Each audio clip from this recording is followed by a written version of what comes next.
Hello dear students, কেমন আছো তোমরা? আশা করি তোমরা সকলেই খুব ভালো আছো এবং তোমাদের ক্লাস 11-এর ইংরেজি পরীক্ষা খুব ভালো হয়েছে। যদি কিছু জনের মোটামুটি হয়ে থাকে, চিন্তার কোনো কারণ নেই। তোমাদের ক্লাস 12-এ কিন্তু খুব সহজে নাম্বার পাওয়া যায় কয়েকটা সহজ জিনিস মেনে চললে। এই ভিডিওতে আমি ক্লাস 12-এর থার্ড সেমিস্টারের পুরো সিলেবাসটা আলোচনা করব। এই যে তোমাদের বই, এটাও আলোচনা করব কোন কোন বিষয় খেয়াল রাখলে খুব সহজে 40-এ 40 পাওয়া যায়। চলো তাহলে দেরি না করে শুরু করা যাক।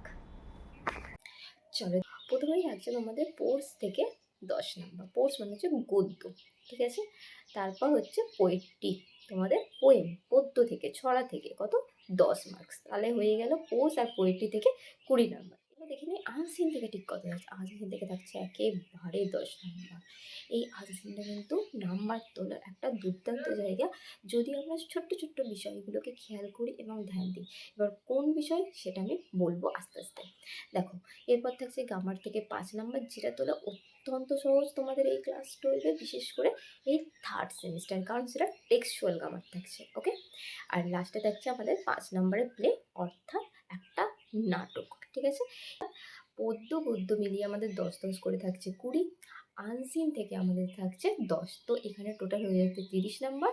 আর নাটক থেকে আর গ্রামার থেকে 5 5 করে থাকছে 10 নম্বর, হয়ে মোট 40 নম্বর। এবার আমরা দেখে নেব আমাদের পোর্স থেকে, অর্থাৎ গদ্য থেকে আমাদের কী কী পড়তে হবে, পোয়েট্রি থেকে অর্থাৎ পদ্য থেকে আমাদের কী কী পড়তে হবে, এবং আনসিন গ্রামার এবং প্লে নাটকের জন্য আমাদের কিভাবে প্রস্তুতি নিলে আমরা সহজে নাম্বার পেতে পারি। কত রয়েছে? 10 নাম্বার। এই 10 নাম্বারের মধ্যে প্রথমে তোমাদের যে পড়তে হবে যেটা the night train at Deoli, পুরো 4 নাম্বার থাকবে। আর এটা অত্যন্ত সুন্দর প্রেমের গল্প। তারপরে আমরা দেখে নেব স্ট্রং রুটস, 3 নাম্বার থাকছে, যেটা অত্যন্ত একটা শিক্ষণীয় বিষয়ের কথা আমাদের বলে যায় এপিজে আব্দুল কালাম স্যারের জীবনীর মধ্য দিয়ে। এরপর আরেকটা কী রয়েছে, আর রুম অফ ওয়ান্স ওন, একজনের নিজস্ব ঘরের কথা বলা যায়, যেখান থেকে আমাদের থাকছে 3 নাম্বার।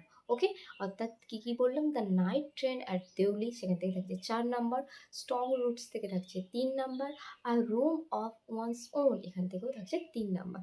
3 3 6 প্লাস 4 অর্থাৎ 10 নাম্বার পোর্স থেকে হয়ে গেল। এবার আমরা দেখে নেব পোয়েম থেকে। দেখো, আমাদের পোয়েট্রি পার্ট থেকে কী কী থাকছে। প্রথমে হচ্ছে আমাদের আওয়ার ক্যাজুয়ারিনা টি, এটা খুব সহজ একটা কবিতা, এখান থেকে সহজেই তোমরা 5 নাম্বারে পেয়ে যেতে পারো।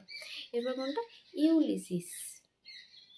ইউলিসিস একটা অ্যাডভেঞ্চারাস যদি স্পিরিট তোমার মধ্যে কাজ করে, তুমি এইখান থেকে খুব সহজে মানে আনন্দ করতে করতে পেয়ে যাবে 5 নাম্বার। এরপর থেকে আমরা তাহলে কী কী দেখে নিলাম, আবার ক্যাজুয়ারিনাটি আর ইউলিসিস, 5 5 10 নাম্বার। ওকে, এবার দেখো নাটকের পার্ট, যেটা বললাম 5 নাম্বার থাকছে। এখান থেকে ঠিক আছে, এখান থেকে কী থাকছে, রাইডার্স টু দ্য সি, এখান থেকে পুরো 5 নাম্বার। এটা মানে তুমি খুব সহজে নাম্বার পেতে পারো, যদি তুমি একটু খুঁটিয়ে পড়ো তো অবশ্যই পাবে, কিন্তু এখানে একটা স্ট্র্যাটেজি মেনটেন করা যায়। যাতে গ্রামার থেকে তোমাদের দেখো 5 নাম্বার থাকছে, এই 5 নাম্বারের ক্ষেত্রে তোমাদের প্রত্যেকটা পার্ট করতে হবে না। গুড নিউজ এটাই, এখানে স্প্লিটিং মানে দুটো বাক্যকে একটা বাক্য থেকে ভাঙতে হবে, আবার দুটো বাক্য দিয়ে দিলে সেটাকে জুড়তে হলে সেটা হচ্ছে জয়েন। এই দুটোর মধ্যে যে কোনো একটা থেকে তোমাদের থাকবে 2 নাম্বার। আর এছাড়া কী থাকছে, ন্যারেশন। ন্যারেশন থেকে একটা ন্যারেশন মাত্র করলে তোমরা পেয়ে যাবে 3 নাম্বার, যেটা আমি খুব যত্ন করে শেখাই বিষয়টা। ওকে, আর এর সাথে আরেকটা যোগ হয়েছে আর্টিকেল প্রিপোজিশন, এটা এরর কানেকশন হিসেবেও আসতে পারে, যেটা তোমাদের অপশনাল হিসেবে থাকছে ন্যারেশনের, অর্থাৎ ন্যারেশন করতে হবে, নাহলে প্রিপোজিশন করতে হবে, যেখান থেকে তোমাদের 3 নাম্বার থাকছে। এই স্প্লিটিংয়ে তোমরা খুব সহজে 2 নাম্বার পেয়ে যেতে পারো। আর ন্যারেশন আমি প্রত্যেকটা ধাপে ধাপে বুঝিয়ে বুঝিয়ে করাই, সেটাও তোমরা খুব সহজে নাম্বার পেতে পারো। এরপর কি আনসিন প্যাসেজ, যেখান থেকে 10 নাম্বার থাকছে। এই 10 নাম্বারের মধ্যে ডাইরেক্ট গ্রামার অ্যান্ড ভোকাবুলারি থেকে থাকছে 5 নাম্বার। যদি তোমরা আগের বছরের কোশ্চেন দেখে থাকো, দেখবে ভোকাবুলারি খুব একটা মানে সিনোনিম অ্যান্টোনিম, সমার্থক শব্দ বিপরীত শব্দ, এখান থেকে খুব একটা শক্ত শব্দ দেয়নি, সহজে ছিল, শুধু একটু বুদ্ধি করে দেখে করতে হতো। আর কম্প্রিহেনশন, যেটা তোমাদের ডাইরেক্ট কোশ্চেন করা হবে, সেটা বিভিন্নভাবে করা হতে পারে, ফিল ইন দ্য ব্ল্যাঙ্কস দিয়ে দিতে পারে, কিংবা অ্যারেঞ্জ করতে দিতে পারে যে কোনটা আগে কোনটা পরে এইভাবে। ওকে, এইভাবে তোমাদের চলে যাবে 40 নাম্বার। আর তোমাদের ওএমআর সিট আর কিছুই না, 4টে করে অপশান দিয়ে থাকবে, যেটা ঠিক উত্তর হবে সেখানটা গোল গোল করে পাকিয়ে নিতে হবে। ওকে, তো আমাদের পুরো সিলেবাসটাকে যদি একবার সংক্ষেপে আমি সাম আপ করি, কোর্স থেকে তোমাদের পড়তে হবে 3টে: the night train at Deoli, strong roots and a room of one's on.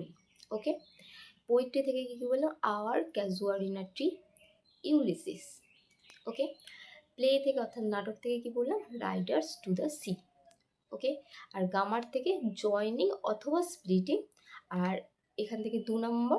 R narration অথবা আর্টিকেল প্রিপোজিশন এখান থেকে 3 নম্বর। আর আনসিন 5 নাম্বার তোমাদের গ্রামার অ্যান্ড ভোকাবুলারি থেকে থাকছে, আর কম্প্রিহেনশন সেটা থাকছে তোমাদের আলাদা করে 5 নাম্বার। এইভাবে তোমাদের টোটাল 40 মার্ক।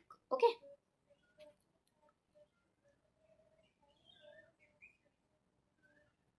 তাহলে দেখে নিই কীভাবে আমরা 40-এ 40 পেতে পারি। দেখো, খুব মন দিয়ে দেখবে বিষয়টা। তোমরা এখানে 35 থেকে 40 খুব ইজিলি পেতে পারো, কিন্তু একটা বিষয় মনে রাখবে, তোমরা কোন জিনিসটা ভালো পারো আর কোন জিনিসটাতে তোমাদের সমস্যা হয়েছে, এই জিনিসটাকে প্রথমে আইডেন্টিফাই করে নিতে হবে।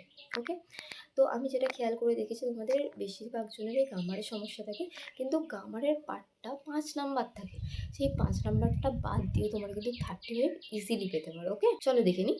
দেখো, কোর্স থেকে তোমাদের যেটা বললাম 10 নাম্বার থাকে, যেখানে তোমরা ইজিলি যদি কোর্সটা খুব ভালো করে মন দিয়ে খুঁড়িয়ে পড়তে পারো, সেখান থেকে তোমরা 10-এর 10 পেয়ে যাবে।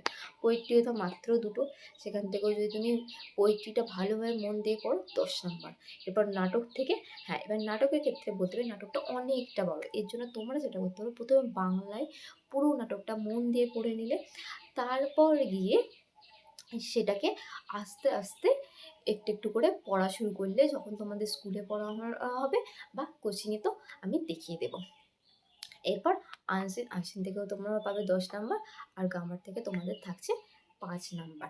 এবার আনসিনের ক্ষেত্রে বলি, তোমাদের একটা টেকনিক শিখতে হবে, সেটা হচ্ছে সার্চিং। হ্যাঁ, সার্চিং। তোমাদের প্রথমেই গিয়ে আনসিনটা পড়া শুরু করলে হবে না, আগে কোশ্চেনে আসতে হবে, কোশ্চেনটা পড়তে হবে, এবং কোশ্চেনটায় যে পোর্শনটা জানতে চাইছে সেই পোর্শনটা কি আগে খুঁজতে হবে। ওকে, তবে কিছু কিছু ক্ষেত্রে যদি তুমি বুঝতে পারো যে আনসারটা ওভারঅল কী বলতে চেয়েছে, তাহলে কিন্তু তুমি একবার রিড করে নেবে, সেক্ষেত্রে আরও আত্মবিশ্বাসের সাথে উত্তর দিতে পারবে। ওকে, আর গ্রামারের পার্টটা যেভাবে করলে সবথেকে সহজে নাম্বার হয়, সেটা হচ্ছে ধাপে ধাপে, অর্থাৎ ইজি, মডারেট, তারপরে গিয়ে একটু টাফ লেভেলের, যেখানে তোমাদের এক্সামে দেখেছি মডারেট লেভেলেরই থাকে। আর নারেশন চেঞ্জের ক্ষেত্রে বিশেষ করে তোমাদের একটা ভালো নাম্বার চাইছি, সেটাতে মন দিতে হবে। আর এদিকে স্প্লিটিংয়ে নাম্বার পাওয়া খুব সহজ, যারা গ্রামারে ভয় পাও তারা অবশ্যই স্প্লিটিংটা করে যেও। ওকে, আচ্ছা, যে 3টে সহজ বিষয় তোমাদের অবশ্যই মনে রাখতে হবে ভালো নাম্বার পাওয়ার জন্য, সেটা হচ্ছে প্রথম, টেক্সটটাকে ভালো করে পড়া, ওয়ার্ডের মিনিং ধরে ধরে।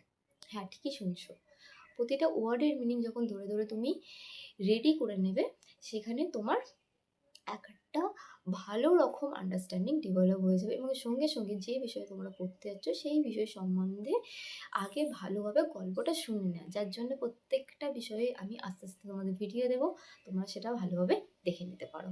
ওকে, কোশ্চেন আনসার প্র্যাকটিস করো, এমসিকিউ প্র্যাকটিস খুব ভালো করে, প্রত্যেকটা এমসিকিউ প্র্যাকটিস করতে। এমসিকিউ শুধু এরকম না যে একটা কোশ্চেন দেখা গেলো 4টে অপশান আছে, এটা তো আসতেই পারে, তার সাথে সাথে তোমাদের দিয়ে দিতে পারে স্টেটমেন্টটাকে অ্যারেঞ্জ করতে হবে, মানে ধরো 4টে স্টেটমেন্ট দিয়েছো, কোনটা আগে যাবে কোনটা পরে যাবে। এছাড়া থাকছে ফিল ইন দ্য ব্ল্যাঙ্কস, যে একটা তোমাকে ফাঁকা স্থান দিয়ে দেবে, তার মধ্যে কী বলবে, যার জন্য টেক্সটটা পড়া অবশ্যই দরকার। এছাড়াও ম্যাচিং দিতে পারে, যে কোনটা কার সাথে ম্যাচ করছে। তো খুব ভালোভাবে টেক্সটটা তোমাদের পড়ে রাখতে হবে। আর সেটা কীভাবে করবে বললাম, ওয়ার্ডের মিনিং ধরে ধরে। ওকে, এরপর থার্ড যে পয়েন্টটা, যেটা সবথেকে গুরুত্বপূর্ণ, রিভিশন রিভিশন রিভিশন। অন্তত 3বার পরীক্ষার আগে রিভিশন করা। সেটা কীভাবে করবে, একবার তো যখন তোমরা প্রথমে পড়ছো, সেই পড়াটা তোমাদের টিউটরকে দেওয়া, যারা আমার কোচিংয়ে আছো, মানে ডিজিটাল ইংলিশ গুরুকুলে তোমরা যারা আছো, তাদের তো হোমওয়ার্কে দিতেই হবে পড়া, তখন একবার রিভিশন হয়ে যাবে। এমসিকিউ প্র্যাকটিসের সময় একবার রিভিশন হয়ে যাবে, আমি মান্থলি এক্সাম নেবো আরেকবার রিভিশন হবে, আর ফাইনালি গিয়ে একটা ফাইনাল টেস্ট নেব, সেখানেও তোমাদের রিভিশন হয়ে যাবে। আর ফাইনালি তোমরা এক্সামের আগে একবার পড়বো, তো টোটাল 5বার রিভিশন। তোমরা যদি একটা জিনিসকে বারবার পড়তে পারো সেটা তোমাদের ব্রেনে এমনিই বসে যায়। আর আমি সেগুলো খুব মজাদার ওয়েতে, ইউনিক ওয়েতে, মাইন্ড ম্যাপের মাধ্যমে আরও সহজ করে তুলে ধরার তোমাদের কাছে পুরোপুরি চেষ্টা করে চলেছি। আর এই প্রতিটা বিষয় আমি ধরে ধরে ক্লাসে করে, হোমওয়ার্ক করিয়ে নেওয়া থেকে, মান্থলি এক্সাম নিয়ে সেটার কোথায় ভুল হচ্ছে দেখা থেকে শুরু করে প্রত্যেকটা বিষয় মাইন্ড ম্যাপের মাধ্যমে সহজে উপস্থাপন করা, যাতে বিষয়টা খুব সহজে মনে থাকে।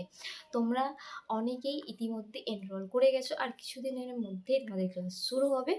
এর মধ্যে এখনও যারা যারা ভাবছো যে ভর্তি হতে চাও, তারা নিচে দেওয়া নাম্বারে হোয়াটসঅ্যাপে মেসেজ করতে পারো। এবং যারা এখনও কনফিউশনে আছে কি করবে কি করবে না, তাদেরকে আমি অবশ্যই বলবো যে ক্লাস 12টা এমসিকিউ প্যাটার্ন ভেবে এটাকে ইগনোর করো না, কারণ এখানেই তোমাদের বেশি নাম্বার তোলার সুযোগ রয়েছে। তো আজ এই পর্যন্তই। আর হ্যাঁ, তোমাদের আর কিছুদিনের মধ্যেই ক্লাস শুরু হবে, তার মধ্যে যদি ভর্তি হয়ে যাও তবে তোমরা প্রথম থেকে ক্লাসটা পাবে। এবং চলো আজ এই পর্যন্তই, সকলে ভালো থেকো, দেখা হবে আবার পরবর্তী ভিডিওতে।